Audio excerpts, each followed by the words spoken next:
monter par ici, on va aller voir les salons aériens, dont le salon Coupe Rogers.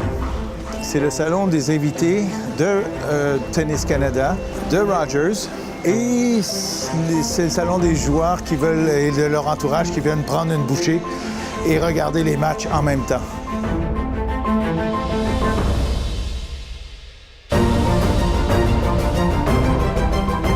C'est une belle vue d'ici, une fois que tout le site est monté, que tout est fini, terminé. On va aller voir maintenant du côté des joueuses qui ne jouent pas sur le court central. Quels sont leurs trajets? Alors, on fournit une petite voiturette aux joueuses pour qu'elles aillent à leur cours d'entraînement ou à leur cours de match. Elles se promènent ici dans une place qui est remplie d'amateurs de tennis. Et quelquefois, c'est assez chaotique comme petit trajet parce qu'il y a bien trop de monde.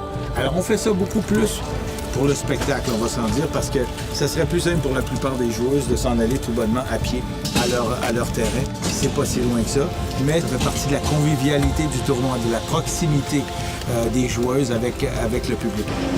On peut aller jusqu'à l'entrée de la mezzanine, puis on va aller voir, on va aller jeter un coup d'œil. Allons-y. OK. Ça, ce sont les terrains d'entraînement sur lesquels se jouent quelques matchs et sur lesquels les joueuses vont s'entraîner. Ici, présentement, il y a déjà des matchs. Ce sont des matchs de pré-qualification. Alors, pour des joueuses canadiennes qui vont se mériter la dernière place au tableau des qualifications. Ici, on est dans ce qu'on appelle le salon des joueuses. C'est assez spécial en tennis parce que je dirais que c'est différent de n'importe quel sport d'équipe. Les joueuses, les adversaires, les ennemis, les amis, peu importe, tout le monde est dans la même salle finalement, avec leur entourage. Alors voilà, ici c'est un peu l'univers des joueuses. En complément du salon des joueuses, on leur installe un gym. Les joueuses, c'est pas très compliqué. Les joueurs, c'est la même chose. Ils veulent avoir un bon hôtel, ils veulent des terrains d'entraînement et ils veulent être capables de s'entraîner en dehors des matchs.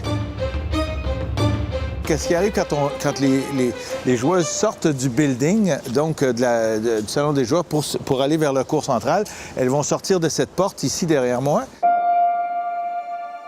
Et là, elles rentrent dans ce corridor pour se diriger vers le tunnel qui nous amène au cours central. Et là, ce qui arrive ici, c'est que c'est plein de monde. C'est vraiment à capacité. Et évidemment, les joueuses vont faire leur chemin vers le cours central, très concentrées, mais déjà acclamées par le public ici qui les entoure.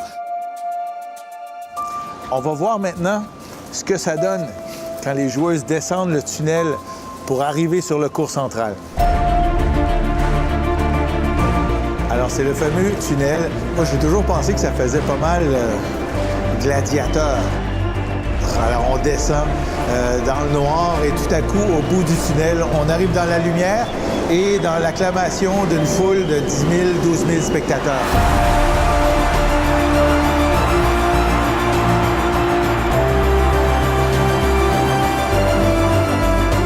Je vous dis, ça fait des frissons un petit peu. Alors, on peut s'imaginer ce que la joueuse doit ressentir, chacune des joueuses qui s'approchent du cours central comme ça.